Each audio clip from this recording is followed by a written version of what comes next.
오늘은 왕따, 이지매에 대한 이야기네요. 왕따로 인해 어떤 일이 벌어지는 걸까요? 이야기 바로 시작하겠습니다.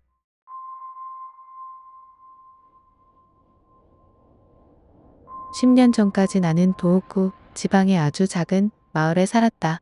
마을이라고 부르기도 민망할 만큼 숲 깊은 곳에 파묻힌 곳이었다.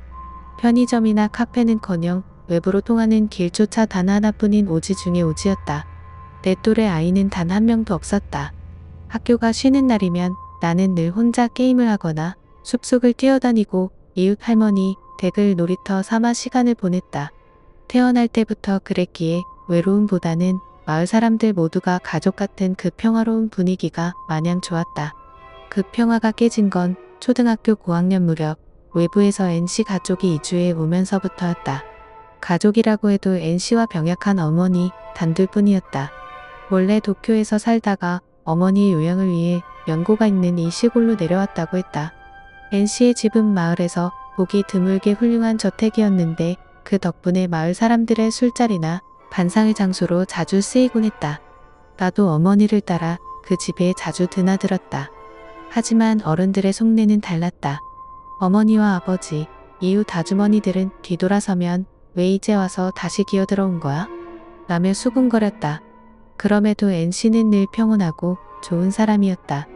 40대 초반 정도로 보이는 그는 마을에서 가장 젊은 축에 속했고 외지인이라는 신분 때문인지 풀백이나 무거운 짐 나르기 같은 온갖 잡무를 도맡아 했다.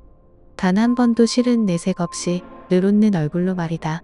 이주한 지 3개월쯤 지났을까. 하교하던 내 뒤로 차 한 대가 멈춰섰다. 운전석에는 NC가 있었다. 나짱, 걷기 힘들지? 마을까지 태워다 줄게. 집에서 학교까지는 아이 걸음으로 1시간 넘게 걸리는 고된 길이었다.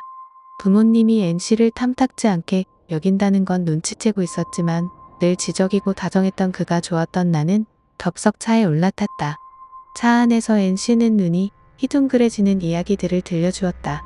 도쿄의 화려한 생활, 신칸센과 비행기, 그리고 요즘 유행하는 최신 게임들까지 TV에서나 보던 세상이 내 눈앞에 펼쳐지는 기분이었다. 특히 그의 집에는 최신 게임기가 있다는 말에 나는 완전히 매료되었다. 그날 이후 등하굣길에 NC를 만나면 차를 얻어 타고 쉬는 날에는 그의 집에서 과자를 먹으며 게임을 하는 것이 내 일과가 되었다. 잔소리하는 부모님도 없었고 병상에 누워 계신 그의 어머니도 방 밖으로 나오지 않으셨기에 그곳은 초등학생인 나에게 천국이나 다름없었다. 아버지는 외지인이랑 어울리다 게임 바보가 되겠다며 혀를 찼지만 그때까지만 해도 크게 간섭하지는 않았다. 사건은 마을 집회가 NC의 집에서 열리던 날 터졌다. 마을 사람들은 NC에게 억지로 대량의 술을 먹였고 결국 그는 인사불성이 되었다. 다음 날 아침 마을이 발칵 뒤집혔다.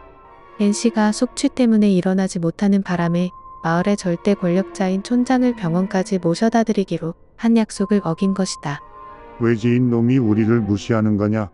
인간 말종 같으니라고. 수십 명의 마을 사람이 NC의 집을 에워싸고 고함을 질렀다. 단지 늦잠을 잤다는 이유로 쏟아붓기에는 비정상적일 정도의 분노였다. 그날부터 괴롭힘은 음습하고 잔인해졌다. 마을 사람 전체가 NC를 투명인간 취급했고 그가 인사해도 비웃으며 지나쳤다. 차로 길을 걷는 그의 옆을 아슬아슬하게 스쳐 지나가며 죽어버려 라고 외치는 이들도 있었다.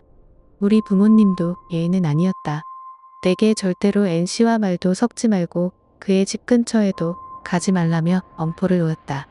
한 번은 NC가 우리 집 마당에서 열린 술자리에 불쑥 찾아온 적이 있었다. 제 차 타이어를 펑크낸 게 누구입니까? 차가 없으면 일도 못 가고 어머니를 병원에도 모실 수가 없어요. 저를 욕하는 건 참겠지만 제발 생활은 방해하지 말아주세요. 그의 호소에 돌아온 건 비아냥뿐이었다.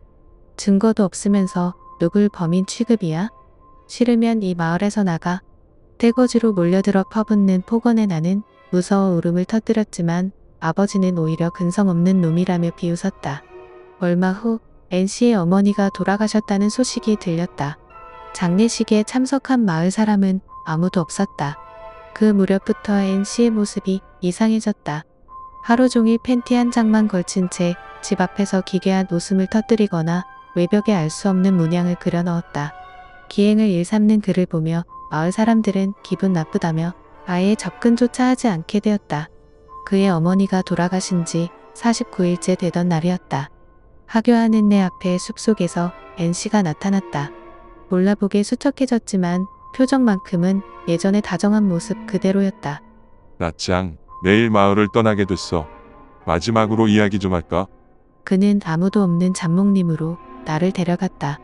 그는 자신에게 내 또래 딸이 있었지만 이혼 후 아내를 따라갔다며 나를 보며 그 딸을 떠올렸다고 고백했다. 그리고 마지막 당부를 남겼다. 너 같은 아이는 꼭 이 마을을 나가서 넓은 세상을 경험했으면 좋겠어. 남이 시키는 대로 살지 말고 내 의지로 판단하며 살아야 해. 내일 새벽에 떠나기 전에 내게 최신 게임기를 선물로 줄게. 뒷문을 열어둘 테니 가져가렴. 다음 날 새벽 나는 부모님 몰래 설레는 마음으로 NC의 집으로 달려갔다. 뒷문은 그의 말대로 열려 있었다. 살금살금 거실로 들어서는 순간 코를 찌르는 악취가 진동했다. 배설물 냄새 같기도 하고 썩은 고기 냄새 같기도 했다. 의아해하며 거실 문을 여는 순간 검고 딱딱한 것들이 내 얼굴로 달려들었다. 수백 마리의 팔이 떼었다. 그리고 내 눈앞에 보인 것은 천장에 매달린 채 벌거벗은 NC의 시신이었다. 그의 발치에는 오물과 체액으로 범벅이 된 게임기가 놓여 있었고 그 주변에는 마을 사람들의 사진이 수없이 흩어져 있었다. 부모님과 촌장의 얼굴이 보인 순간 나는 비명을 질렀다. 그 비명이 내 것이라는 사실을 깨닫기도 전에 정신을 잃었다. 다시 눈을 떴을 때 나는 병원이었다. NC는 나를 만난 직후 어머니의 49제를 기다렸다는 듯 스스로 목숨을 끊었다고 했다. 경찰 조사에서 내가 말했던 게임기나 사진에 대해 물었지만 마을 사람들과 부모님은 그런 건 없었다며 입을 맞춘 듯 부정했다. 그 후 마을에는 기이한 사고가 잇따랐다. 촌장은 쓰러지는 나무에 머리가 깔려 죽었고 누군가는 전기톱에 손가락을 잃거나 산에서 낙석 사고를 당했다. 아무도 입 밖으로 내지는 않았지만 모두가 NC를 떠올리고 있었다. 우리 부모님도 1년이 채 되지 않아 이혼했다. 나는 어머니를 따라 관동으로 이사했고 그 뒤로 마을 소식은 끊겼다. 현재 내 어머니는 정신병동에 입원 중이시다. 성인이 된 후 들은 이야기로는 이사 간 곳에서도 지독한 괴롭힘을 당하셨다고 한다. 병실에 누워있는 어머니를 봐도 가련하다는 생각보다는 자업자득이라는 서늘한 감정이 앞선다. 최근 뉴스에서 그 마을이 인구 감소로 사라졌다는 소식을 듣고 이 글을 쓴다. 당시 내가 본 그 수많은 사진과 오물 범벅인 게임기는 정말 마을 사람들이 은폐한 것일까? 아니면 어린 내가 본 환각이었을까? 어머니가 입을 닫아버린 지금 진실은 영원히 어둠 속에 묻혔다. 혹시라도 나와 비슷하게 시골의 음습한 폐쇄성이나 은폐를 경험하신 분이 계신다면 이야기를 듣고 싶다. 오늘의 이야기는 여기까지예요. 외부에서 온 가족에게 적대적인 태도를 보인 시골 마을 사람들의 모습이에요. 결국 NC는 사소한 실수로 인해 마을 사람들 전체에게 집단 괴롭힘과 따돌림을 당하게 돼요. 그리고 어머니의 죽음으로 인해 정신이 무너지고 NC는 삶을 포기하게 되어버려요. 마을 사람들은 사고를 당하면서 그것이 NC의 저주라고 생각해요. 역시 자기가 한 것은 자기 자신에게 돌아오는 것 같아요. 여러분은 어떻게 생각하시나요?